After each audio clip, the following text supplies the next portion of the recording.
ಈ ಹೂವನ್ನು ಬಿಡಿಸಬೇಕು. ವೇಗದೆ ಹುಟ್ಟಿ ಋಣಜೆ ಹುಲ್ಲಿನ ಹುಟ್ಟಾಗ ಎಲೆ ಇತ್ಯಾದಿರುತ್ತೆ. ತದ್ಮನಾಭಿಮೋ ಭೂತ್ವ ಪ್ರಾರ್ಥನೆ ವನದೇವತ.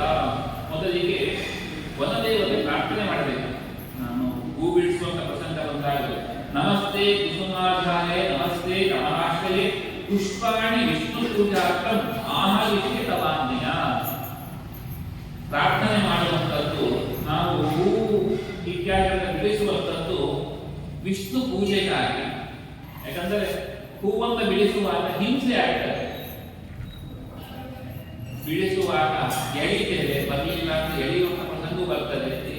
ಗುಲಾಬಿ ಮುಂತಾದ ಹೂವುಗಳನ್ನ ಬಿಡಿಸುವಾಗ ಸುಮ್ಮನೆ ಬರುವುದಿಲ್ಲ, ಉಗುರು ಸ್ಪರ್ಶ ಮಾಡುವ ಪ್ರಸಂಗ ಬರಬಹುದು, ಎಳೆದು ತೆಗೆಯುವಂಥದ್ದು. ಆ ಕಡೆ ಈ ಕಡೆ ಹೂ ಇದ್ದಾಗ ಆ ಕೊಂಬೆಗಳನ್ನ ಸರಸಿ ಮಾಡುವಂಥದ್ದೆಲ್ಲ ಆಗುವಾಗ ಆ ಗಿಡಕ್ಕೆ ಹೂವಿನ ಇದಕ್ಕೆ ನೋವಾಗುವಂತ. ನಮಸ್ತೆ ಕುಸುಮಾಧಾರೆ, ಕುಸುಮಕ್ಕೆ ಆಧಾರವಾಗಿರುವುದಕ್ಕೆ ನಮಸ್ಕಾರ. ನಮಸ್ತೆ ಕಮಲಾಶ್ರಯೇ ಲಕ್ಷ್ಮೀ ಸನ್ನಿಧಾನ. ಪುಷ್ಪಾಣಿ ವಿಷ್ಣು ಪೂಜಾರ್ಥ ಆಹ ವಿಶ್ವವಾಜ್ಞೆ, ನಿನ್ನ ಅನುಜ್ಞೆಯನ್ನು ಪಡೆದು ನಾನು ಹೂವನ್ನು ಬಿಡಿಸ್ತೇನೆ ಅಂತ. ನಮ್ಮಲ್ಲಿ ಗಿಡ ಮರ ಇವಕ್ಕೆ ಜೀವ ಇಲ್ಲ, ಈ ರೀತಿಯ ಚಿಂತನೆ ಇಲ್ಲ. ಅಲ್ಲೆಲ್ಲ ಅಭಿಮಾನಿ ದೇವತೆಗಳು ಇದ್ದೇ ಇದ್ದಾರೆ. ಅವರ ಅನುಗ್ರಹದಿಂದ ಈ ಕಾರ್ಯವನ್ನು ಮಾಡ್ತೇನೆ ಅಂತಲೇ ಪ್ರಾರ್ಥನೆ ಮಾಡುವಂಥದ್ದು. ಹಾಗಾಗಿ ಸಂಪ್ರಾಪ್ಯ ಪುಷ್ಪಾಣಿ ಶುಕ್ಲಾನೇವಾಹರೇ ಪೂಜಾ, ಬಿಳಿ ಬಣ್ಣದ ಹೂವನ್ನು ತರಬೇಕು ಅಂತ ವಿಶೇಷವಾಗಿ ತಿಳಿಸುತ್ತಾರೆ. ಮಂದಾರಾಂ ಪಾರಿಜಾತಾಂಶ ಚಂಪಕಾಂ ಬಹುಲಾಂಶದ. ಮಂದಾರ, ಪಾರಿಜಾತ, ಚಂಪಕ ನಮಗೆ ಬಹುಲ ನಮ್ಮ ಬಾಗಿಲು ಅಂತ ಹೇಳುವಂಥದ್ದು. ಪಾಟಾಳ ಶಿವ ಕುಸುಮ ಕುಮುದ ಕಮಲಾನಿ ಯಥಾರ್ಭರ. ಈ ಕಮಲ ಪುಷ್ಪ ಪಾಟಾಳ ಅಶೋಕ ಕುಮುದ ಅಂತ ಎಲ್ಲ ಸಂಗ್ರಹ ಮಾಡಿಕೊಟ್ಟಿದ್ದಾರೆ. ಇನ್ನು ತುಳಸಿಯನ್ನು ತರುವಾಗ ಇದು ನಾವೆಲ್ಲ ತತ್ರ ಅಸ್ನಾತು ತುಳಸ್ಯಾಹರಣ ನ ಕಾರ್ಯಂ. ಸ್ನಾನ ಮಾಡದೆ ತುಳಸಿ ಬಿಡಿಸಬಾರದು. ಇಲ್ಲಪ್ಪ ನಾನು ಮುಖ ತೊಳ್ಕೊಂಡಿರ್ತೇವೆ, ತುಳಸಿ ಬಿಡಿಸ್ತೇವೆ, ಇಲ್ಲ ತುಳಸಿ ಮುಟ್ಲಿಕ್ಕೆ ಅಧಿಕಾರ ಇಲ್ಲ. ಅಸ್ನಾತಃ ತುಳಸೀ ಚಿತ್ವ ದೇವಾರ್ಚಾ ಗುರುದೇ ಯದಿ ತಸ್ತತ್ವ ವಿಸ್ಫಲಂ ಯಾತಿ. ಪಂಚೆಯನ್ನು ಬೇಯಿಸುತ್ತೇನೆ. ಸ್ನಾನ ಮಾಡದೆ ತುಳಸಿಯನ್ನು ಆ ತುಳಸಿಯಿಂದ ದೇವರ ಅರ್ಚನೆ ಮಾಡಿದರೆ ಪಂಚೆಗಳಿಗೆ ಪ್ರಾಶನ ಮಾಡಬೇಕು. ಪಂಚೆಗಳಿಗೆ ನಾವೇ ಮಾಡ್ತೇವೆ, ನಾವೇ ಮಾಡ್ಕೊಳ್ತೇವೆ, ಹೀಗಿಲ್ಲ. ಹಾಗಾಗಿ ಸ್ನಾನದ ನಂತರದಲ್ಲಿ ತುಳಸಿ ಆಹಾರ. ನಮಗೆ ಮಡಿ ಮಠದಲ್ಲಿ ಇರುವಷ್ಟು ಮನೆಯಲ್ಲಿ ಇರುವುದಿಲ್ಲ. ಹಾಗಾಗಿ ಸ್ನಾನ ಮಾಡಿ ತುಳಸಿಯನ್ನು ತಂದಿಟ್ಟುಕೊಂಡು ಪೂಜೆ ಜಪ ಪೂಜೆಗಳನ್ನು ಮುಂದುವರಿಸಬಹುದು. ಇಲ್ಲ, ಜಪವನ್ನು ಮುಗಿಸಿದ ಮೇಲೆ ಸಂಧ್ಯಾ ಸಮಯದಲ್ಲಿ ಅಗ್ನಿ ಕೊಡಬೇಕು, ಗಾಯತ್ರಿ ಉಪಾಸನೆ ಆಗಬೇಕು. ಹಾಗಾಗಿ ಸಂಧ್ಯಾವನ್ನು ಮುಗಿಸಿದ ಮೇಲೆ ತುಳಸಿಯನ್ನು ತಂದು ಪೂಜೆಯನ್ನು ಆರಂಭ ಮಾಡಬೇಕು. ಹೂ ತಂದಕ್ಕಿಂತ ತೊಂದರೆ ಇಲ್ಲ, ತುಳಸಿಗೆ ಮಾತ್ರ ಸ್ನಾನ. ಯಾವುದಾಗಲಿ ನಾವು ಎರಡು ಅದು ಇದು ಯಾಕೆ ಮಾಡ್ತೀರ? ತುಳಸಿ ತರುವಾಗ ಹೂ ಬಿಟ್ಕೊಂಡು ಮುಂದೆ ಆಯ್ತು. ತತಸ್ನಾತ್ವಾ ಶುಚಿರ್ಭೂತ್ವಾ ಕೃತ್ವಾ ಸಂಧ್ಯಾದಿತಾ ಕ್ರಿಯಾ ತಥೋ ಮೌನಿ ಶುಚಿರ್ಭೂತ ತುಳಸಿ ಆಹಾರೇ ಮಹಾತ್. ಹಾಗಾಗಿ ಸ್ನಾನ ಮಾಡಿ ಮೂಲದಿಂದಲೇ ತುಳಸಿ ತರಬೇಕು. ಅಲ್ಲಿ ಪ್ರಾರ್ಥನೆ ಮಾಡಬೇಕು. ಶ್ರೀಯಪ್ರಿಯೇ ಶ್ರೀಯಾವಾಸೆ ನಿತ್ಯಂ ಶ್ರೀಧರ ವಲ್ಲಭೆ ಆದಿಂ ವ್ಯಾಧಿಂಚ ಹರನೆ ತುಳಸಿ ತ್ವ ನಮಾಮ್ಯಹಂ. ತುಳಸಿಯ ಪ್ರಾರ್ಥನೆ ಮಾಡೋಣ. ನೀನು ಶ್ರೀಯಪ್ರಿಯೆ, ಲಕ್ಷ್ಮಿಗೆ ಅತ್ಯಂತ ಪ್ರೀತಿಯ ಆಗುವಂಥವಳು. ಶ್ರೀಯಾವಾಸೆ, ಲಕ್ಷ್ಮಿಗೆ ಸನ್ನಿಧಾನ ಇದೆ.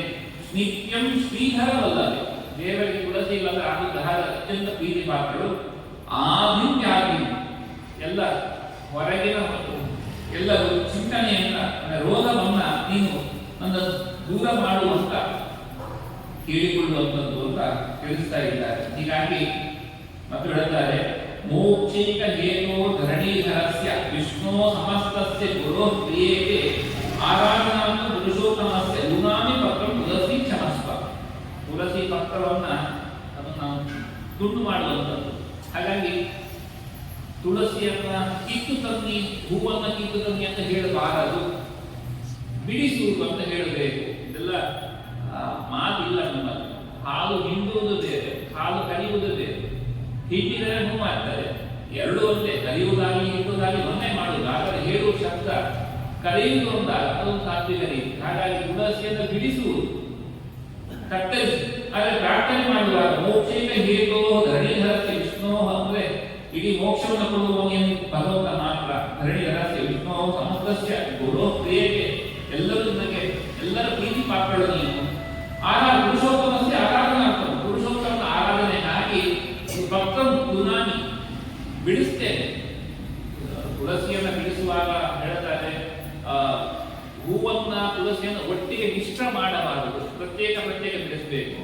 ತುಳಸನ್ನು ಬಿಡಿಸುವಾಗ ತುಳಸಿ ಗಿಡ ಅಲುಗಾಡಬಾರದು.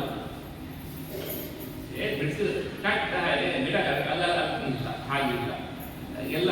ಮತ್ತೆ ತುಂಬ ಉದ್ದ ಬೆಳೆದ ಕದರನ್ನು ತಮ್ಮ ದೇಹದಲ್ಲಿ ಹಾಕಬಾರದು. ಅದು ಮಂಜರಿ ಎಷ್ಟು ಚಿಗುರಿದೆ ಮಾತ್ರ ಹಾಕಬೇಕು. ಇದೆಲ್ಲ ನಿಯಮ ಗಿಡದಷ್ಟು ಆಚರಣೆ ಮಾಡಬೇಕು.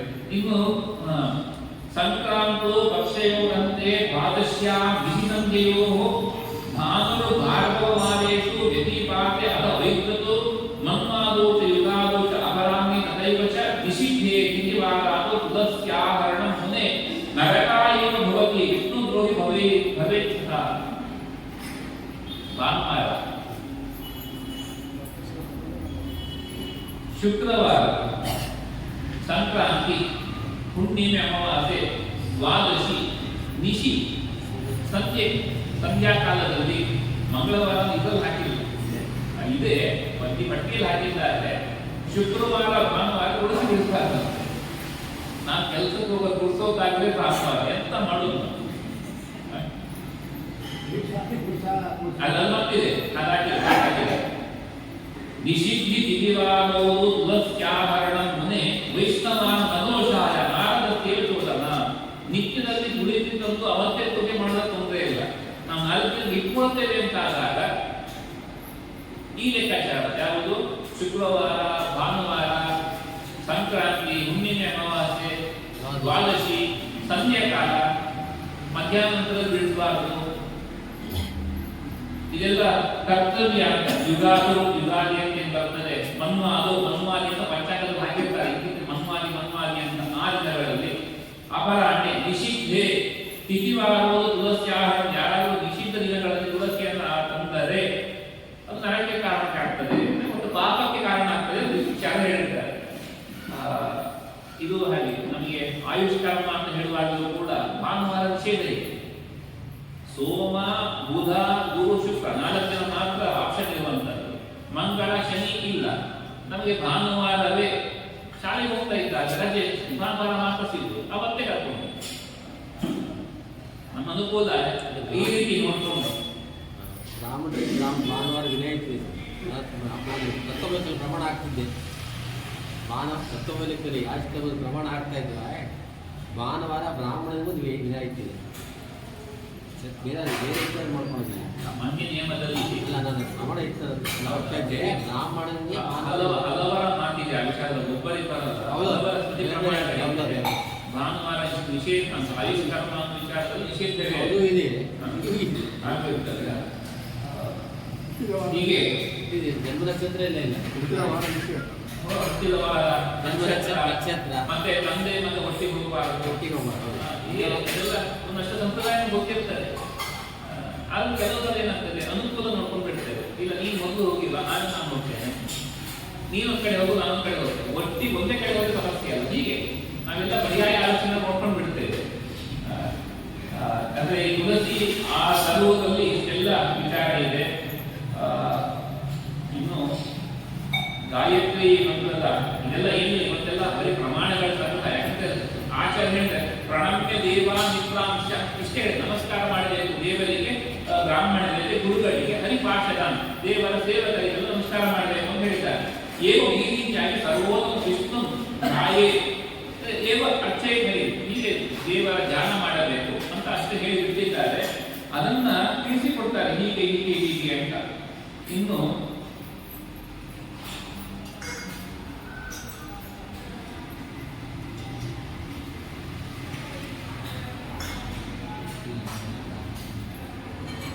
स्वाध्याय वेदादि पाठः प्रवचनं व्याख्यानं जपेनेव संसिद्धो ब्राह्मणो आत्मस्य क्रिया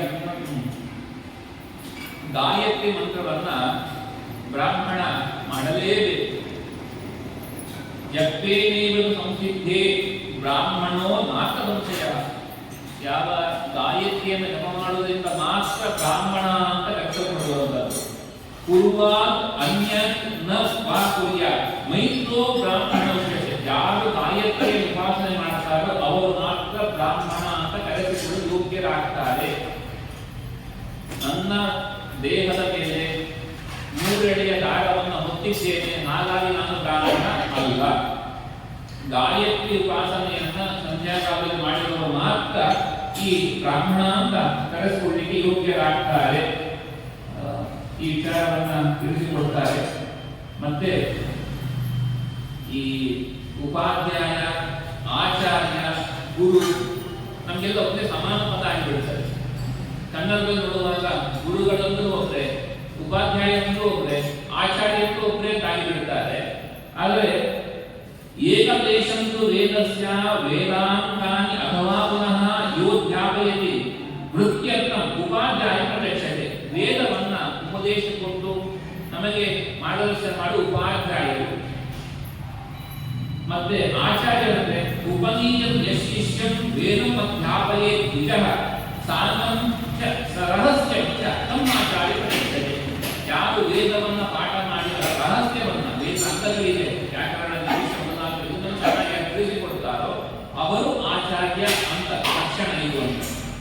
ಗುರುಗಳು ಅಂದರೆ ಸದ್ಗುರು ಯಜ್ಞಾನೃತ್ವ ವೇದಮಸ್ಮೈ ಪ್ರಯಚ್ಛತಿ ನಿಷೇಧಾನಿ ಧರ್ಮಾಣಿ ಯಸ್ಯ ಯಸ್ಯ ಕರೋತಿ ಯಃ ತಮೀಹ ಗುರು ವಿದ್ಯಾ ಶುಭೋ ತತ್ ಯಸ್ಯತಿ ಹೇತುಃ. ಅಂದರೆ ಈ ಗರ್ಭಾಧಾರಣ, ಶ್ರೀಮಂತ ಇತ್ಯಾದಿ ಸಂಸ್ಕಾರಗಳಿದೆ. ಈ ಸಂಸ್ಕಾರಗಳನ್ನು ಮಾಡಿಸುವವರು ಗುರುಗಳು ಅಂತ ಆಗ್ತಾರೆ. ಹಾಗಾಗಿ ಈ ಗುರುಗಳ ಸಮಾನತೆ ಅವರು ಪಟ್ಟಿಯನ್ನು ಹೇಳ್ತಾರೆ. ಮಾತುಲ ತಾಯಿಯ ಸಹೋದರ, ಶ್ವಶುರ ಮಾವ, ತಾತ ಮಾತಾಮಹಿ ಮಾತಾಮಹ ಪಿತಾಮಹು, ವರ್ಣ ಜ್ಯೇಷ್ಠ ಪಿತೃಜ್ಯೇಷ್ಠ ಚಿಕ್ಕಪ್ಪಂದಿರು ಇತ್ಯಾದಿ ಗುರವಸ್ಮೃತ. ತಂದೆ ತಾಯಿಯ ತಂದೆ, ವರ್ಣ ಜ್ಯೇಷ್ಠ ವರ್ಣದಲ್ಲಿ ಜ್ಯೇಷ್ಠ ಯಾರಿದ್ದಾರೆ ಇವರೆಲ್ಲರೂ ಕೂಡ ಗುರುಗಳು ಅಂತ ಕರೆಸಲ್ಪಡ್ತಾರೆ. ಅಂದ್ರೆ ಕಂಸ ನನ್ನ ಕೃಷ್ಣ ಕೊಲ್ಲಿಕ್ಕೆ ಯಾಕೆ ಅಷ್ಟು ಕಷ್ಟಪಟ್ಟ, ಸೆರೆಮನೆ ಮಾಸ ತಂದೆ ತಾಯಿಗೆ ಇತ್ಯಾದಿ ಯಾಕೆ ಅಂದ್ರೆ ಸೋದರ ಮಾವನ ತಂದೆ ತಾಯಿಗಿಂತ ದೊಡ್ಡ ಸ್ಥಾನ ಸೋದರ ಮಾವನ. ಹಾಗಾಗಿ ಸೋದರ ಮಾವನನ್ನ ಸಂಹಾರ ಮಾಡಬೇಕು, ದೊಡ್ಡ ಅವನು ಅಪರಾಧ ಮಾಡಬೇಕು. ಆ ದೃಷ್ಟಿಯಿಂದಲೇ ತಂದೆ ತಾಯಿ ಈ ಸೆರೆಮನೆ ಮಾಸ ಶಿಕ್ಷೆ ಇತ್ಯಾದಿಗಳು ಸಿಕ್ಕಿ ಆ ತಪ್ಪಿಗಾಗಿ ಕಂಸನಿಗೆ ಶಿಕ್ಷೆ ಆಯಿತು. ದೇವಕ್ಕೆ ಸಹೋದರ ಸೋದರ ಮಾವನನ್ನು ಕೊಲ್ಲುವಂಥದ್ದು ಮಹಾಪಾಪ, ಏನನ್ನು ಕ್ಷಮೆ ಕೊಡಬೇಕು ಅಂತಿದೆ, ಕೊಲ್ಲುವಂತ ಅಪರಾಧ ಯಾವಾಗ್ತದೆ. ಈ ರೀತಿಯಾಗಿ ತಂದೆ ತಾಯಿಯರನ್ನ ಶಿಕ್ಷೆ ಕೊಟ್ಟು ನಿಲ್ಲಿಸಿದಾಗ ಮಾತ್ರ ಈ ದೊಡ್ಡ ಅಪರಾಧ. ಹಾಗಾಗಿ ಮಾತುಲಹ ಮೊದಲಿಗೆ ಮಾತುಲಹ, ಶ್ವಶುರ, ಮಾವ, ಈ ಇದೆಲ್ಲ ಗುರುಸ್ಥಾನ ಅಂತ ಹೇಳ್ತಾರೆ. ಇನ್ನು ವಿಶೇಷವಾಗಿ ಹೇಳುವಂಥದ್ದು ಅಭಿವಾದನೆ ಮಾಡುವಂಥದ್ದು ಇದೆಯಲ್ಲ, ನಮ್ಮ ಗೋತ್ರವನ್ನ ದೊಡ್ಡವರು ಬಂದಾಗ ನಮಸ್ಕಾರ ಅಂದ್ರೆ ಕೈ ಮುಗಿಯುವುದಿಷ್ಟೇ ನಮಸ್ಕಾರ ಅಲ್ಲ, ಅಭಿವಾದನೆ ಮಾಡಬೇಕು. ಅವರ ಪಾದವನ್ನು ಮುಟ್ಟಿ ಅಭಿವಾದನೆ ಮಾಡಬೇಕು ಅಂತಿದೆ. ಅಭಿವಾದನಶೀಲಸ್ಯ ನಿತ್ಯಂ ವೃದ್ಧೋಪಸೇವಿನಃ ಚತ್ವಾರಸ್ಯ ವರ್ಧಂತೆ ಆಯು ಪ್ರಜ್ಞಾ ಯಶೋಪದಂ. ಅಭಿವಾದನವನ್ನು ಮಾಡುವ ಅಭ್ಯಾಸ ಮಾಡಿಕೊಂಡಿರ್ತಾರೋ ಅವರಿಗೆ ನಾಳು ವೃದ್ಧಿ ಆಗ್ತದೆ, ಆಯಸ್ಸು ವೃದ್ಧಿ ಆಗ್ತದೆ, ಪ್ರಜ್ಞಾ ಮೇಧಾಶಕ್ತಿ, ಯಶಃ ಕೀರ್ತಿ, ಬಲ, ಅದು ಸ್ಥೈರ್ಯ, ನಮಗೆ ಆಪತ್ತುಗಳು ಬಂದಾಗ ಎದುರಿಸುವಂತ ಏನು ಗಟ್ಟಿ ನಿರ್ಧಾರ ತೆಗೆದುಕೊಂಡು ಪ್ರವೃತ್ತಿ ಮಾಡುವಂಥದ್ದು. ಈ ಕಾಲದಲ್ಲಿ ನೋಡುವಂಥದ್ದು ಸಣ್ಣ ಸಣ್ಣ ವಯಸ್ಸಿನವರಿಗೆ ಕಷ್ಟ ಬಂದು ಎದುರೇ ಬಿಡ್ತಾರೆ. ಹೆದರಿ ಏನು ಆತ್ಮಹತ್ಯಾದಿಗಳ ಬಂದು ನೋಡ್ತಾರೆ, ಇಲ್ಲ ಇನ್ಯಾವುದು ಕೆಟ್ಟ ದ್ರವ್ಯಗಳ ಸ್ವೀಕಾರ, ಈ ಒಂದಷ್ಟು ಕಾಲ ಸಮಸ್ಯೆ ಕಳ್ಕೊಳ್ಳುವಂತ ಪ್ರಯತ್ನ ಮಾಡ್ತಾರೆ. ಆದರೆ ಆತ್ಮಸ್ಥೈರ್ಯ, ಮನಸ್ಸು ಗಟ್ಟಿಯಾಗಿದ್ರೆ ನಾವು ದೇವರು ಗುರುಗಳ ಪ್ರಾರ್ಥನೆ ಮಾಡ್ತೀವಿ, ಎಂತ ಕಷ್ಟ ಬರಲಿ ಅದು ಎದುರಿಸುವಂತ ಪ್ರಯತ್ನ ಮಾಡ್ತಾರೆ. ಹಾಗಾಗಿ ಅಭಿವಾದನಶೀಲಸ್ಯ ಅದು ನಮ್ಮ ತೋರಿಕೆಯಾಗಿ ಅಲ್ಲ, ಅದು ನಮ್ಮ ಚಳಿಯಲ್ಲಿ ಬರಬೇಕು. ಹೀಗೆ ಅಭಿವಾದನಶೀಲ ನಮ್ಮ ಚಾರಿತ್ರ್ಯದಲ್ಲಿ ಹೀಗೆ ಬರಬೇಕು. ಅಭಿಮಾನ ದೊಡ್ಡವರು ಬಂದಾಗ ಅಭಿವಾದನೆ ಮಾಡಬೇಕು ಅಂತ ವಿಶೇಷವಾಗಿ ತಿಳಿಸಿಕೊಡುತ್ತಾರೆ. ಇನ್ನು ದೊಡ್ಡವರು ಕೂಡ ಚಿಕ್ಕವರಿಗೆ ನಮಸ್ಕಾರ ಮಾಡುವ ಪ್ರಸಂಗ. ಬಾಲೋಪಿ ವಿಪ್ರಹ ವೃದ್ಧಸ್ಯ ಪಿತಾ ಭವತಿ ಮಂತ್ರತಃ. ಸಣ್ಣವರು ಕೂಡ, ಸಣ್ಣ ವಯಸ್ಸಿನ ಬಾಲಕರು ಕೂಡ ವಿಪ್ರಹ ವೃದ್ಧಸ್ಯ ಪಿತಾ ಭವತಿ, ವಯಸ್ಸಾದವರಿಗೆ ತಂದೆ ಸ್ಥಾನವನ್ನು ಹೊಂದುತ್ತಾರೆ. ಹೇಗೆ? ಮಂತ್ರತಃ, ಮಂತ್ರಜ್ಞಾನದಿಂದ ಚಿಕ್ಕವರು ಕೂಡ ನ ಆಯನೈ ನ ಫಲಿತೈ ನ ಮಿತ್ತೈ ನ ಚ ಬಂಧುತಃ ಋಷಯಚಕ್ರೇ ಧರ್ಮಂ ಯೋಗಿಸುನ ಸಮೋಮಹಾನ್.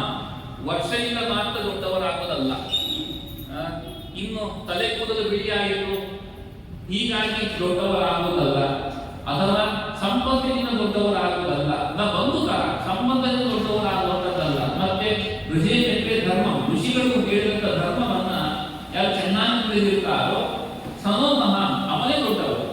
ಹಾಗಾಗಿ ಯಾರು ಚೆನ್ನಾಗಿ ತಿಳಿದಿರ್ತಾರೋ ಅವರಿಗೆ ನಮ್ಮ ವಯಸ್ಸಲ್ಲಿ ಚಿಕ್ಕವರು ಹೇಗೋ ಏನೋ ಇಲ್ಲ, ನಮಸ್ಕಾರ ಮಾಡಲೇಬೇಕು. ನಮಗೆ ತಿಳಿದಿದ್ದಾರೆ, ಶಾಸ್ತ್ರಜ್ಞಾನ ಚೆನ್ನಾಗಿದೆ, ನಮಸ್ಕಾರ. ಇದು ವಿಶೇಷವಾಗಿ ಯಾರಿಗೆ ನಮಸ್ಕಾರ ಮಾಡುವಂಥದ್ದು ಅಂತ ತಿಳಿಸಿಕೊಡ್ತಾರೆ. ಮತ್ತೆ ನಾಭಿವಾದ್ಯಾಸ್ತು ವಿಪ್ರೇಣ ಕ್ಷತ್ರಿಯಾಭ್ಯಾ ಪತಂಚನ. ಬ್ರಾಹ್ಮಣ ಅನಿಸಿಕೊಂಡವನು ಮತ್ತವರಿಗೆ, ನಮಗಿಂತ ಕೆಳಗಿನವರಿಗೆ ಅಭಿವಾದನ ಮಾಡಬಾರದು. ಎಲ್ಲೋ ಸ್ನಾನಕ್ಕೆ ಹೋದ್ವಿ, ಈಗೆಲ್ಲ ಪೀಠಗಳು ದೊಡ್ಡ ಪೀಠಗಳಲ್ಲ,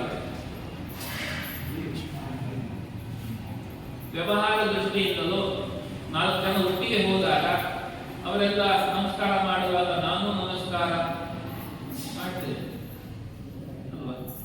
ಮಾಡಲೇಬೇಕಾಗ್ತದೆ ಪರಿಸ್ಥಿತಿ. ಆದರೆ ಅಭಿವಾದನ ಮಾಡುವಾಗ ನಮ್ಮ ಗೋತ್ರೋತ್ಪನ್ನ ವಿಚಾರ ಹೇಳಿ ಅಭಿವಾದನ, ನಮಸ್ಕಾರ ಅಲ್ಲ, ಅಭಿವಾದನ ಅನ್ನುವಂಥದ್ದು ನಮ್ಮ ಗೋತ್ರಗಳನ್ನು ಹೇಳಿ ನಮಸ್ಕಾರ ನಮ್ಮ ಮಾಡುವಂಥದ್ದು. ಹಾಗಾಗಿ ಮಾಡಬಾರದು. ಜ್ಞಾನ ಕರ್ಮ ಗುಣೋಪೇತಾ ಯಜ್ಞಪೇತೆ ಬಹುಶ್ರುತಾ ಅಭಿವಾದಿ ವಿಯಶೂತಂ ಸಚೈವ ಸ್ನಾನಮಾಚರೆ. ನಮಗಿಂತ ಜಾಸ್ತಿ ತಿಳಿದಿದ್ದಾರೆ, ಹಾಗಾಗಿ ನಾನು ಅಭಿವಾದನೆ ಮಾಡ್ತೇನೆ ಇಲ್ಲ. ಬ್ರಾಹ್ಮಣರು ವರ್ಣದಿಂದ ಶ್ರೇಷ್ಠರಾದ ಕಾರಣ ಗೌರವ ಕೊಡಿ, ಗೌರವ ಕೊಡು ತಪ್ಪಲ್ಲ, ಆದರೆ ಅಭಿವಾದನ ಮಾಡಬೇಕಂತಾದಾಗ ಇಲ್ಲ. ಅದಕ್ಕೆ ಪರಿಹಾರ ಏನು? ಸಚೈವ ಸ್ನಾನಮಾಚರೆ. ಉಟ್ಟ ಬಟ್ಟೆಯಲ್ಲಿ ಹೋಗಿ ಸ್ನಾನ ಮಾಡುದು, ಬಟ್ಟೆ ಬದಲಾಯಿಸುತ್ತಿಲ್ಲ. ಸಚೈವ ಸ್ನಾನ ಅಂದರೆ ಇದ್ದ ಹಾಗೆ ಹೋಗಿ ಮುಳುಗುವಂಥದ್ದು ಅಥವಾ ಸ್ನಾನ ಮಾಡುವಂಥದ್ದು. ನಾವು ಶವರ ಕೆಳಗೆ ನಿಲ್ಲುವುದಂತ ತೊಂದರೆ ಇಲ್ಲ, ಮತ್ತೆ ಸಚೈವ ಸ್ನಾನ ಮಾಡಿ ಸ್ನಾನ ಮಾಡಬೇಕು ಅಂತ. ಮತ್ತೆ ಅಷ್ಟಕ್ಕೆ ಸೀಮಿತ ಮಾಡಲಿಲ್ಲ. ಬ್ರಾಹ್ಮಣ ಶತಂ ಸಮ್ಯಕ್ ಅಭಿವಾದ ವಿಶುದ್ಧತೆ. 100 ಜನ ಬ್ರಾಹ್ಮಣರಿಗೆ ಅಭಿವಾದ ಮಾಡುವುದು 6 ವರ್ಷ ಪರಿಹಾರ ಆಗ್ತದೆ ಅಂತ. ನಾವು ಪ್ರಪಂಚದಲ್ಲಿ ಆ ಕೆಲಸದ ಜೊತೆಗೆ ಸೇರ್ಕೊಂಡು ಮಾಡುವಂತ ಪ್ರಸಂಗ. ಆಮೇಲೆ ಉದಕ್ಯಾಂ ಶುದ್ಧಿಕಾ ಮಾಲಿ ಭದ್ರಗ್ನಿ ಗರ್ಭದಾಟಿನಿ ಅಭಿಮಾನಿ ವಿಜೋ ಮೋಹ ಅಹೋರಾತ್ರೇಣ ಶುದ್ಧಿ. ಪ್ರಜಸ್ಪದ ಸ್ತ್ರೀಯರಿಗೆ ಸೂಚಿಕಾ ಇರುವಂತಹ ನಾಗಿ ಭದ್ರಗ್ನಿ ಅಂದ್ರೆ ಗಂಡನನ್ನ ನಿಂದನೆ ಮಾಡಿ ಮೊದಲಾಗಿ ಮಾಡುವವರು, ಗರ್ಭದಾಟಿನಿ ತೆಗೆಸಿದಂತಹ ಇಂಥವರಿಗೆ ಅಭಿವಾದನ ಮಾಡಿದರೆ ರಾತ್ರಿಯಿಂದ ಶುದ್ಧ ಆಗ್ತದೆ. ಸಂಪಸ್ಸುದೇವ ಸರ್ವಾದ ಯಜ್ಞ ರಾಜ ಗೃಹೇತ ನಮಸ್ಕಾರ ನಕುರ್ವೀತ ಬ್ರಾಹ್ಮಣ ಅಭಿವಾದಿ. ಹೀಗೆ ತಿಳಿಸಿ ಯಾರಿಗೆ ನಮಸ್ಕಾರ ಮಾಡಬಾರದು ಅಂತೆಲ್ಲ ಹೇಳ್ತಾ ಸಮಿ ಪುಷ್ಪ ಕುಶಲ ಆದ್ಯ ಅಂಬು ಮೃತ್ ಅನ್ನ ಅಕ್ಷರ ಪ್ರಾಣಿಕ. ಯಾರ ಕೈಯಲ್ಲಿ ಸಮೀಪ ಇದೆ, ಪುಷ್ಪವಿದೆ, ದರ್ಭೆ ಇದೆ, ಅಥವಾ ಆಜ್ಯ ಅಂದ್ರೆ ತುಪ್ಪ, ಅಂಬು ನೀರು, ಮೃತ್ ಮಣ್ಣು, ಅನ್ನ ಅದು ಅಕ್ಷರ ಪ್ರಾಣಿಕ ಯಾರ ಕೈಯಲ್ಲಿ ಎಲ್ಲಿ ಇದೆಯೋ ಅವರಿಗೆ ಅಭಿವಾದನೆ ಮಾಡಬಾರದು. ಹೂ ತರ್ತಾ ಇದ್ದಾರೆ, ತುಳಸಿ ಇಟ್ಕೊಂಡು ಬರ್ತಾ ಇದ್ದಾರೆ, ದರ್ಭೆ ಇಟ್ಕೊಂಡು ಬರ್ತಾ ಇದ್ದಾರೆ, ಅವರಿಗೆ ಆ ನಮಸ್ಕಾರ. ಜಪ ಹೋಮ ಕುರ್ಬಾಣೋ ನಾಭಿವಾದ್ಯ ಸದಾ ಪ್ರಿಯ. ಜಪ ಮಾಡ್ತಾ ಇದ್ದಾರೆ, ಹೋಮ ಮಾಡ್ತಾ ಇದ್ದಾರೆ, ಆ ಒಂದು ಅಭಿವಾದನೆ ಮಾಡಲಿಕ್ಕಿಲ್ಲ. ಅಂದ್ರೆ ಅವರ ಜಪವನ್ನು ನಾವು ಹಾಳು ಮಾಡ್ತೇವೆ. ಅಭಿವಾದನೆ ಅಂದ್ರೆ ಪಾದ ಸುತ್ತಿ ನಮ್ಮ ಗೋತ್ರವನ್ನು ಹೇಳಿ ಮಾಡುವಂತದ್ದು. ಇದರಿಂದ ಅವರಿಗೆ ಯುಕ್ತವಂತದ್ದೇವು ಅಥವಾ ಅವರ ಶುದ್ಧಿಗೆ ನಮ್ಮಿಂದ ಸಮಸ್ಯೆ ಆದೀತು, ಈ ರೀತಿ ನಿಷೇಧ ಮಾಡಿದ್ದಾರೆ. ಪಾಷಂಡಂ ಪವಿತ್ರಂ ಪ್ರಾಪ್ಯಂ ಮಹಾಪಾತಕಿ ಶಟಂ ಕಥಂಚಿತ್ ನಾಭಿವಾದಲಿ ಈ ಪಾಷಂಡಿಗಳು ವಿರುದ್ಧವಾದ ಮಾಡ್ತಾರೆ, ಏನು ಅಲಂಕಾರ ಮಾಡ್ಕೊಂಡಿರ್ತಿರುವಂತ ಇಂಥವರೆಲ್ಲ ಇರ್ತಾರೆ. ಪತಿತರು, ಮೃತವಂತ ಜಾಡಿಗಳು, ಮಹಾಮಾತೆಗಳು, ಇವರಿಗೆಲ್ಲ ನಮಸ್ಕಾರ ಮಾಡು. ಧಾವಂತಂಚ ಪ್ರಮಂತಂಚ ಮೂತ್ರೋಚ್ಚಾರಕರಂ ತಥಾ, ಓಡುತ್ತಾ ಇರುವವರಿಗೆ ಮಾಡಬಾರದು. ಮುಂಜಾನೆ ಆತುರಾನರ್ಹ ನಾಭಿವಾದೆ ತಿರೋತ್ತಮಂ, ಊಟ ಮಾಡ್ತಾ ಇರುವಾಗ ಗಡಿಬಿಡಿಯಲ್ಲಿ ಇರುವವರಿಗೆ ಇಲ್ಲ. ಯಾಕಂದ್ರೆ ಅಭಿವಾದ ನಾವು ಯಾರೇ ಮಾಡಬೇಕು, ಅವರೊಂದು ಆಶೀರ್ವಾದ ಮಾಡಬೇಕು. ಮಾಡುವುದಿಲ್ಲ ಅಂತ ಆದ್ರೆ ಅದು ಅವರಿಗೂ ದೋಷ. ಹಾಗಾಗಿ ಇದು ಬೇಡ, ಗಡಿಬಿಡಿಯಲ್ಲಿ ಇರೋರಿಗೆ ಬೇಡ. ಪುರುಸೊತ್ತಿರುವುದಿಲ್ಲ. ನೀವು ಗೋತ್ರವನ್ನು ಹೇಳಿ ಇದನ್ನು ನಾವು ಒಂದು ಋಷಿಗಳ ಈ ಒಂದು ಇದರಲ್ಲಿ ಬಂದಿದ್ದೇವೆ ಅಂತ ಹೇಳಿ ಆ ಒಂದು ಮಾಡುವಾಗ ಅವರಿಗೆ ಅಗೌರವ, ನಮ್ಮ ಋಷಿ ಪರಂಪರೆಗೆ ಅಗೌರವ. ಹಾಗಾಗಿ ಗಡಿಬಿಡಿಯಲ್ಲಿ ಇರುವವರಿಗೆ ಮಾಡಬಾರದು. ವಹಂತಂ ಗರ್ಭಮಾನಕ್ಕೆ ಪೂರ್ವಂತಂ ದಂತದಾವನ್ನು ಹೊಂದುತ್ತಾ ಇದ್ದಾರೆ. ಹಾಲಿಂದ ಹೇಳುವುದು ಬೇರೆ ಬೇರೆ, ಅಭಿವಾದನೆ ಮಾಡುವಂಥದ್ದು ಇದೆಯಲ್ಲ, ಮಾಡಬಾರದು. ಅಧ್ಯಕ್ಷ ಶಿರಸಂಖ್ಯ ಸ್ನಾತ್ಯಂತಂ ನಾಭಿವಾದಲಿ, ತಲೆ ಎಣ್ಣೆ ಹಚ್ಚಿಕೊಂಡು ಅಂದ್ರೆ ಅಭ್ಯಂಗ ಮಾಡಿಕೊಂಡಂತಹ ವ್ಯಕ್ತಿಗಳಿಗೆ ಇವರೆಲ್ಲ ಮಾಡಬಾರದು. ಯೋಗ್ನಲೇಖೆ ಅಭಿವಾದ್ಯಸ್ಯ ವಿಕ್ರಂ ಪ್ರತ್ಯಭಿವಾದಲಿ ನಾಭಿವಾದ್ಯ ಸ್ವವಿದುಷ ಯಥಾ ಶೂಕ ತದೈವ ಸಹ. ಅಭಿವಾದನೆ ಮಾಡಿದರೆ ಪ್ರತಿಯಾಗಿ ನಾವು ಆಶೀರ್ವಾದಗಳನ್ನು ಹೇಳಬೇಕು, ಇಲ್ಲ ಅಂದ್ರೆ ಶೂದ್ರ ಸಮಾನವಾಗಿ ಬಿಡುತ್ತೇವೆ. ಸುಮ್ಮನಲ್ಲ, ನಮಸ್ಕಾರ ಮಾಡಿಸ್ಕೊಳ್ಳೋದು ಕೊಡೋದಲ್ಲ, ಅದು ಪ್ರತಿಯಾಗಿ ಅಂದ್ರೆ ನಾವು ಹೇಳಬೇಕು ಅಂದ್ರೆ ಆ ಸಾಮರ್ಥ್ಯ ಇರಬೇಕು ಅಂತಷ್ಟೇ. ಆಶಿಷಂ ವಾ ನಗುರತೆ ಸಯಾತಿ ನರಕಾಂಬು, ನಮಸ್ಕಾರ ಮಾಡಿದವರಿಗೆ ಆಶೀರ್ವಾದ ಮಾಡದಿದ್ದರೆ ಸ್ವಸ್ತಿ ಬ್ರಾಹ್ಮಣೇ ಬ್ರೂಯಾತ್, ಸ್ವಸ್ತಿ ಶುಭವಾಗಿ, ಸ್ವಸ್ತಿ ಬ್ರಾಹ್ಮಣೇ ಬ್ರೂಯಾತ್, ಆಯುಷ್ಮಾನ್ ಇದು ಭೂಮಿಕೆ ಕ್ಷತ್ರಿಯರಿಗೆ ಆಯುಷ್ಮಂತ ವರ್ಧಗಾಮಿತಿ ವೈಶೇಷ, ಇನ್ನಷ್ಟು ಬೆಳೆಯುವಂತಾಗಿ ವರ್ಧಗಾಮಿತಿ ವೈಶೇಷ. ಶೂದ್ರರಿಗೆ ಸ್ವಾಗತ ಬದೆ, ಶೂದ್ರರಿಗೆ ಸ್ವಾಗತ, ವೆಲ್ಕಮ್.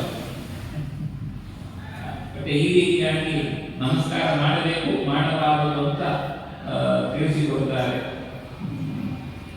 ವಿದ್ಯಾಭ್ಯಾಸ ಮಾಡಬೇಕು ಅಂತ ಹೇಳಿ ಯೈಮಾಂ ಪ್ರತಿಮೀಂ ಸರ್ವಾಂ ಸರ್ವರತ್ನೋಪಶೋಭಿತಾಂ ದತ್ಯಾ ಶಾಸ್ತ್ರಂ ಚ ಶಿಷ್ಯೇಭ್ಯೋ ತಚ್ಚ ದ್ವಯಂ ಸಮಂ. ಯಾರು ಶಿಷ್ಯರಿಗೆ ಪಾಠವನ್ನು ಹೇಳಿಕೊಡ್ತಾರೋ ಇದು ಒಂದು ಕಡೆ ಆಗದೆ, ಇಡೀ ಭೂಮಿಯನ್ನ ರತ್ನದಿಂದ ತುಂಬಿಸಿ ಕೊಡುವುದು ಒಂದು ಭಾಗ. ತಕ್ಕಡಿಯಲ್ಲಿ ತುಲನೆ ಮಾಡಿದರೆ ಇಡೀ ಭೂಮಿಯನ್ನ ರತ್ನಗಳಿಂದ ತುಂಬಿಸಿ ಕೊಡುವುದು ಒಂದಾದರೆ, ಇನ್ನು ಶಾಸ್ತ್ರವನ್ನು ಚೆನ್ನಾಗಿ ತಿಳಿಸಿಕೊಡುವುದು ಇನ್ನೊಂದು, ಎರಡು ಸಮಾನ ಆಗ್ತದಂತೆ.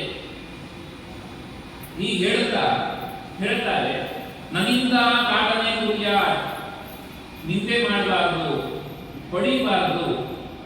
ಪುತ್ರಂ ಶಿಷ್ಯಂಚ ಕಾಡಲಿ, ಪುತ್ರಂ ಶಿಷ್ಯಂ ಬೇಡ.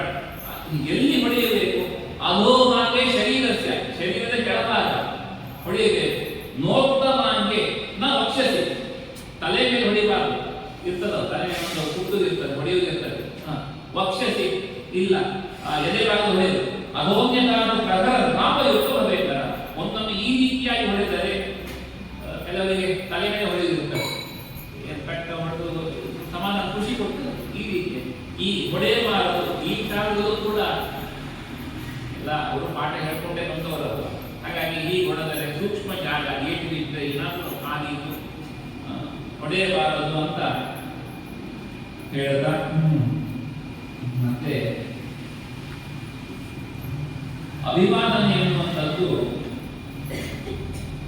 ಹೇಳಿ, ಅಭಿವಾದನೆ ಇಂಥವ್ರಿಗೆ ಮಾಡಬಾರದು ಅಂತ. ಒಂದೊಮ್ಮೆ ಹರಿಭಕ್ತಾನ್, ಅಲ್ಲಿ ಹರಿಭಕ್ತಾನ್ ಅಂತ ಹೇಳಿದ್ದಾರೆ. ಹರಿಪಾಠದಾನ್ ಅಂತ ಆಚಾರ್ಯ ತಿಳಿಸಿಕೊಟ್ಟಿದ್ದಾರೆ. ಹರಿಪಾಠದಾನ್ ಅಂದ್ರೆ ಹರಿಯ ಸೇವಕರು ಅಂದ್ರೆ ಹರಿಭಕ್ತರಾಗಿರ್ತಾರೆ. ಅಭಕ್ತಾನ್ ಮುಂದನೆ ಆಶಿಷಾಂ ದಾನೇಚ ಬಹು ಪ್ರತ್ಯವಾಯಸ್ಯ ವೇದವ್ಯಾಸಾಚಾರ್ಯ ಸಮರ್ಥಿತತ್ವ. ಅಭಕ್ತರಿಗೆ ನಮಸ್ಕಾರ ಮಾಡುವಂಥದ್ದು ಅಥವಾ ಅವರಿಗೆ ಆಶೀರ್ವಾದ ಮಾಡುವಂಥದ್ದು ನಮ್ಮ ಜೀವನದಲ್ಲಿ ಒಂದಷ್ಟು ವೃತ್ತಿಗಳನ್ನು ತಂದುಕೊಡುತ್ತದೆ. ಹಾಗಾಗಿ ಹರಿಭಕ್ತರಲ್ಲದವರಿಗೆ ಅಭಿವಾದನೆ ಮಾಡಬಾರದು, ಆಶೀರ್ವಾದವನ್ನು ಮಾಡಬಾರದು. ಇದು ಶಾಸ್ತ್ರಗಾರರು ತಿಳಿಸಿಕೊಡುವಂಥದ್ದು. ಮತ್ತೆ ವೇದ ವೇದ ವೇದ ಅಂತ ಹೇಳ್ತಾರೆ. ನಮ್ಮ ಶಾಖೆ ಋಕ್ ಶಾಖೆಯೋ ಯಜು ಶಾಖೆಯೋ ಯಾವುದೋ ಶಾಖೆ ಇರ್ತದೆ. ಆ ಶಾಖೆಯ ಅಧ್ಯಯನ ವಿಶೇಷವಾಗಿ ಮಾಡಲೇಬೇಕು. ಆದರೆ ನಾನು ಏನು ಮಾಡುವುದಿಲ್ಲ ಅಂತಾದರೆ ಶಾಸ್ತ್ರದಲ್ಲಿ ಅದು ಪೂರ್ವಪುರಾಣ ಹೇಳುವಂಥದ್ದು, ಅನಧೀತ್ಯ ವಿರೋವೇದ ಅನ್ಯತ್ರ ಕುರುತೆ ಶ್ರಮಂ. ತಮಗೆ ವಿಹಿತವಾದ ವೇದವನ್ನು ಅಧ್ಯಯನ ಮಾಡುವುದಿಲ್ಲ, ಬೇರೆ ವಿಚಾರದಲ್ಲಿ ತುಂಬಾ ಶ್ರಮ ಪಡ್ತಾರೆ. ಸಜೀವೇ ನೈವ ಸಜೀವನ್ಯೇವ ಶೂದ್ರತ್ವಂ ಆಶುಗತ್ಯತೆ ಸಾಮ್ಯ ಅಂತ ಇಡೀ ಕುಟುಂಬದ ಜೊತೆ ಶೂದ್ರತ್ವ ಹೊಂದುತ್ತಾನಂತೆ. ನಮಗೆ ವಿಹಿತವಾದ ವೇದವನ್ನ ಅಧ್ಯಯನ ಮಾಡಬೇಕು. ಕೊನೆಯ ಪಕ್ಷ ಪುರುಷ ಸೂಕ್ತವನ್ನಾದರೂ ಇಲ್ಲ ಅಗ್ನಿವೇಳೆ ಪುರೋಹಿತನಂತ ಆರಂಭದ ಒಂದು ಸೂಕ್ತ ಇದೆ, ಇದನ್ನಾದರೂ ಕಲಿತರೂ ಕೂಡ ನನ್ನ ಶಾಖೆ ಇದು ಶಾಖೆಯವರು, ಹಾಗಾಗಿ ಈ ವೇದದ ಈ ಮಂತ್ರವನ್ನಾದರೂ ಕಲಿತಿದ್ದೇನೆ ಅಂತ ಯಮಧರ್ಮರನ್ನು ಹೋಗಿ ಹೇಳ್ಬೋದು. ಇಲ್ಲ ಬ್ರಾಹ್ಮಣ ಅಂದ್ರೆ ಬ್ರಹ್ಮನನ್ನ ಅನುಸರಿಸಿ ಹೊರಟವನು, ತಿಳಿಯಲಿಕ್ಕೆ ಹೊರಟಿದ್ದ ಬ್ರಹ್ಮ ತಿಳಿಯಲಿಕ್ಕೆ ವೇದವಿಲ್ಲ. ಆ ವೇದವನ್ನು ತಿಳಿಯಿಲ್ಲ ಅಂತ ಆದರೆ ವೇದ ಸ್ವೀಕರಣಂ ಪೂರ್ವಂ ವಿಚಾರೋ ಅಭ್ಯಸನಂ ಜಪಃ ತಜ್ಞಾನಂ ದೇವ ಶಿಷ್ಯೇಭ್ಯೋ ವೇದಾಭ್ಯಾಸ ಹಿ ಪಂಚದ. 5 ರೀತಿಯ ವೇದಾಭ್ಯಾಸವಂತೆ. ವೇದ ಸ್ವೀಕರಣ ನಾವು ಸ್ವೀಕಾರ ಮಾಡುವಂಥದ್ದು, ಪೂರ್ವ ವಿಚಾರ ವಿಚಾರ ಮಾಡುವಂಥ, ಅಭ್ಯಾಸ ಚೆನ್ನಾಗಿ ಆವರ್ತನೆ ಮಾಡುವುದು, ಜಪಃ ಅದನ್ನು ಜಪ ಮಾಡುವಂಥದ್ದು, ತಜ್ಞಾನಂ ಶಿಷ್ಯೇಭ್ಯೋ ಶಿಷ್ಯರಿಗೆ ದಾನ ಕೊಡುವಂಥದ್ದು ಅಂತೆಲ್ಲ ತಿಳಿಸಿಕೊಟ್ಟಿದ್ದಾರೆ. ಇನ್ನು ಧ್ಯಾನ ಮಾಡಬೇಕು ಅಂತ ಹೇಳಿದರು. ಧ್ಯಾಯೇನು ಅಂತ ಧ್ಯಾನ ಪ್ರವಚನಾಧ್ಯಾನ ಧ್ಯಾಯೇ ಅರ್ಚೆ ಕಲಿಯುವಂತ ಧ್ಯಾನ ಮಾಡಬೇಕು ಅಂದ್ರೆ ಯಾವ ರೂಪವನ್ನು ಧ್ಯಾನ ಮಾಡಬೇಕು? ನಮಗೆ ಭಗವಂತನ ಹಲವು ರೂಪ ಇದೆ. ಯಾವ ರೂಪವನ್ನ ಧ್ಯಾನ ಮಾಡಬೇಕು ಅಂದ್ರೆ ಶಾಸ್ತ್ರಕಾರ ತಿಳಿಸಿಕೊಡ್ತಾರೆ.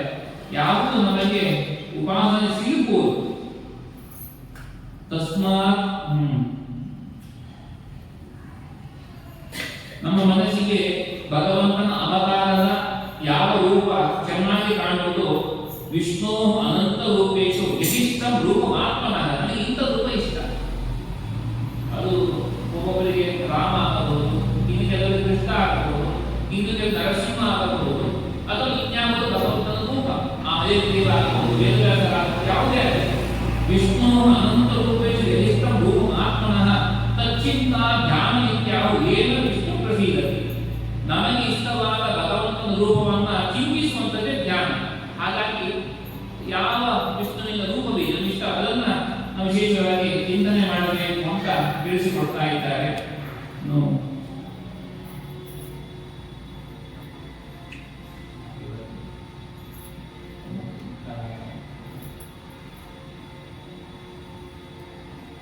ಧ್ಯಾನ ಅಜ್ಞಸ್ಯ ಶ್ರವಣಂ ಶ್ರೇಷ್ಠಂ ಅಯುಕ್ತೇಃ ಮನನಂ ತಥಾ ಧ್ಯಾನಂ ನಿಶ್ಚಯತತ್ವಸ್ಯ ತಸ್ಮಾತ್ ಶಾಸ್ತ್ರಾವರ್ಶನಂ. ಅಜ್ಞಸ್ಯ ಶಾಸ್ತ್ರದ ವಿಚಾರಗಳಿಗೆ ಗೊತ್ತಿಲ್ಲ ಅಂತವ್ರು ಏನ್ ಮಾಡಬೇಕು? ಶ್ರವಣವನ್ನು ಮಾಡಬೇಕು. ಚೆನ್ನಾಗಿ ಮತ್ತೆ ಮತ್ತೆ ಮತ್ತೆ ಮತ್ತೆ ಕೇಳುವಂಥದ್ದು. ಅಜ್ಞಸ್ಯ ಹಿರಿಯರವರೆಗೆ ಅಜ್ಞಸ್ಯ ಶ್ರವಣಂ ಶ್ರೇಷ್ಠಂ, ಕೇಳುವಂಥದ್ದು ಶ್ರೇಷ್ಠ. ಅದಕ್ಕಿಂತ ಅಯುಕ್ತೇಯ ಮನನಂತರ ಕೇಳಿದ್ದೇವೆ, ಯುಕ್ತಿಯುಕ್ತವಾಗಿ ನಿರ್ಣಯ ಮಾಡ್ಕೊಳ್ಳಿಕ್ಕೆ ಆಗ್ತಾ ಇಲ್ಲ.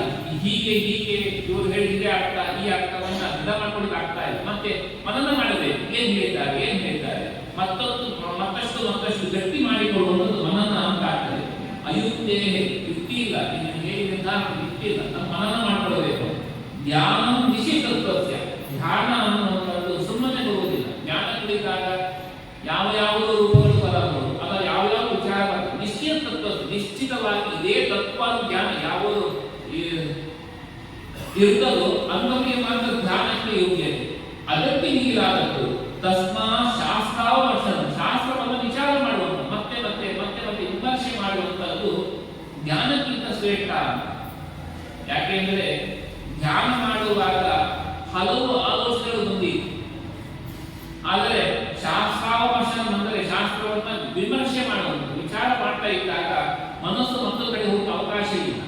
ಒಂದೇ ಕಡೆ. ಹಾಗಾಗಿ ಧ್ಯಾನಕ್ಕಿಂತಲೂ ಕೂಡ ಶಾಸ್ತ್ರದ ವಿಮರ್ಶೆ ಮಾಡುವಂಥದ್ದು ಶ್ರೇಷ್ಠ ಅನ್ನುವಂಥದ್ದು ಶ್ರೀಮದ್ ಆಚಾರ್ಯರು ಸಂಪ್ರದಾಯ ತಿಳಿಸಿಕೊಟ್ಟಿರುವ ವಿಚಾರ. ಹಾಗಾಗಿ ಮೊದಲಿಗೆ ನಮ್ಮ ಯಾವ ಶಾಖೆ ನಾವು ಯಾವ ವೇದದವರಾಗಿದ್ದೇವೋ ಈ ವಯಸ್ಸನ್ನು ಕಲಿಯಬಹುದು. ಸಹಸ್ರ ತೀರಿಸಿ ಇತ್ಯಾದಿ ಮಂತ್ರಗಳನ್ನ ಒಂದು ಸೂಕ್ತವನ್ನಾದರೂ ತಪ್ಪಿಲ್ಲದೆ ಕಲಿಯುವ ಪ್ರಯತ್ನವನ್ನ ಮಾಡಿದರೂ ಸಾಕು. ಯಮಧರ್ಮದ ಎದುರು ನಿಂತಾಗ ಬ್ರಾಹ್ಮಣನ ಎದುರು ಏನು ಮಾಡಿದೆ? ಇಲ್ಲ. ವೇದ ಅಧ್ಯಯನ ಕರ್ತವ್ಯ ಹೇಗೆ ಉಪನಯನ ಸಂಸ್ಕಾರವಾದ ನಂತರದಲ್ಲಿ ಗುರುಕುಲ ವಾಸ, ಹಿಂದೆ ಒಂದು ಕ್ರಮ ಹಾಗೆ ಇತ್ತು. ಗುರುಕುಲ ವಾಸ ಮತ್ತೆ ಸ್ನಾತಕದ ತನಕ ಅಧ್ಯಯನ, ಮತ್ತೆ ಬಂದು ವಿವಾಹ, ಗೃಹಸ್ಥನಾಗುವಂಥದ್ದು ಇತ್ಯಾದಿ ವಿಚಾರ. ಕಾಲ ಬದಲಾಗಿದೆ. ನಾವು ಆ ಹಂತದಲ್ಲಿ ಈಗ ಇಲ್ಲ. ಆದರೆ ನಮಗೆ ವಿಹಿತವಾದ ಜಪ ಪೂಜೆಗಳನ್ನು ಮಾಡಲಿಕ್ಕೆ ಅಲ್ಲಲ್ಲಿರುವ ವೇದ ಮಂತ್ರಗಳನ್ನಾದರೂ ಕೊನೆ ಪಕ್ಷ ಎಲ್ಲ ಮಂತ್ರಗಳು ಕಲಿಯಬೇಕು ಅಂತ ಹೇಳಿದ್ರು. ಅಭಿಷೇಕ ಮಾಡಲಿಕ್ಕೆ ಸಹಸ್ರ ಶೀರ್ಷವನ್ನು ಹೇಳಿ ಅಭಿಷೇಕವನ್ನು ಮಾಡಬೇಕು.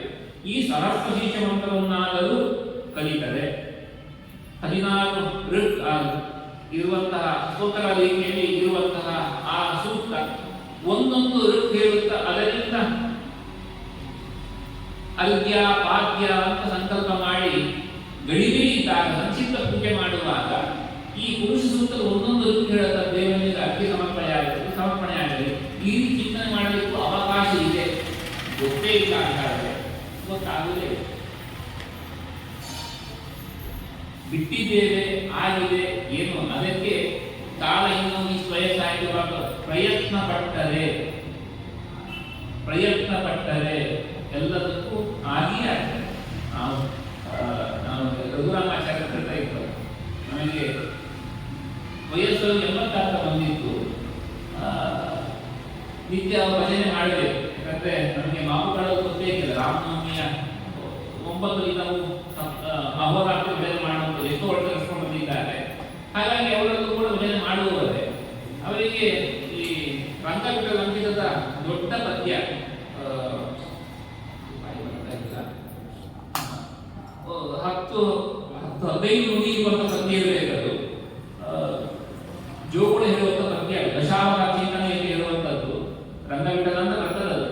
ಅದು ಕಲಿಬೇಕು, ತುಂಬಾ ಇಷ್ಟ, ಕಲಿಬೇಕು ಅಂತ. ವಯಸ್ಸು 80 ಬಂದಿದೆ, ನೆನಪು ಉಳಿಯಿಲ್ಲ ಅಂತ ಪ್ರಯತ್ನ ಪಟ್ಟು ಕಲ್ತು ಬಿಟ್ರದು.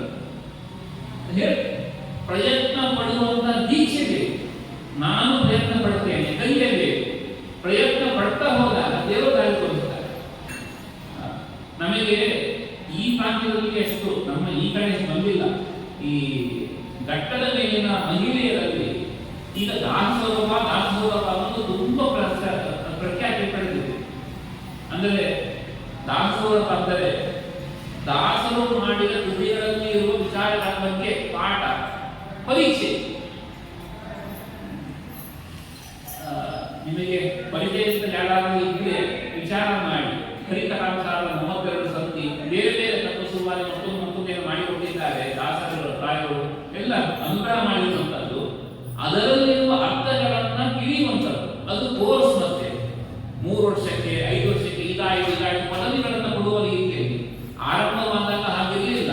ಕ್ರಮೇಣ ಈಗ ಜನರ ಆಸಕ್ತಿ ಎಷ್ಟಾಗ್ತಾ ಇದೆ ಅಂದ್ರೆ ನಾವು ಕಲಿತೇವೆ ಹರಿಕಥಾಂಸದ ಈ ಸಂಧಿಯನ್ನು ಬಾಯ್ಪಾಠ ಮಾಡಬೇಕು, ಪರೀಕ್ಷೆ ಕೊಡಬೇಕು. ಕೊನೆಗೆ ದಾಸೋಹ ವಿಶೇಷವಾಗಿ ಉತ್ತರಾಯಣ ಮಠದ ಶಿಷ್ಯವರ್ಗದಿಂದ ಆರಂಭವಾದದ್ದು. ಪರೀಕ್ಷೆಯನ್ನ ಸತ್ಯತೀರ್ಥರನ್ನು ಕೊಡುವಂತದ್ದು ಇದೆ. ಆ ದಾಸೋಹದಿಂದಾಗಿ ಪುರುಷರಿಗಿಂತಲೂ ಕೂಡ ಜಾಸ್ತಿ ಮಹಿಳೆಯರು ತಿಳ್ಕೊಳ್ತಾ ಇದ್ದಾರೆ. ಉಪ್ಪಿನಲ್ಲಿ ಭಗವಂತನ ಯಾವ ರೂಪ ಚಿಂತನೆ ಮಾಡಬೇಕು. ಸಿಹಿ ಪದಾರ್ಥದಲ್ಲಿ ಪ್ರತಿಯೊಂದು ಪದಾರ್ಥಗಳಲ್ಲಿ ಈ ಭಗವಂತನ ರೂಪ ಇದೆ. ಆಯಾ ರೂಪಗಳ ಚಿಂತನೆ ಮನೆಯಲ್ಲಿರುವ ಆ ಪದಾರ್ಥದ ಡಬ್ಬಿಯ ಮೇಲೆ ಚಿತ್ರವನ್ನು ಹಚ್ಚಿ ಚಿಂತನೆ ತಂದುಕೊಡಬೇಕು. ಊಟ ಕೂತ್ವಿ ವಿಜಯದಾಸರ ಕೀರ್ತನೆ ಹೇಳುವಾಗ ಉಡುಪಿಗೆ ಕೊಟ್ಟು ಕೃಷ್ಣನ ಪ್ರಧಾನ ಸ್ವೀಕಾರ ಮಾಡುವಾಗ ಉಪ್ಪು ತಿಂದರೆ ಆ ಕೋಸಂಬರಿ ಸ್ವೀಕಾರ ಮಾಡಿದರೆ ತೊವೆ ಸ್ವೀಕಾರ ಮಾಡಿದರೆ ನಮ್ಗೆ ಇಂತಿಂತ ಪಾಪಗಳು ಪರಿಹಾರ ಆಗ್ತದೆ ಅಂತ ತಿಳಿಸಿಕೊಟ್ಟಿದ್ದಾರೆ.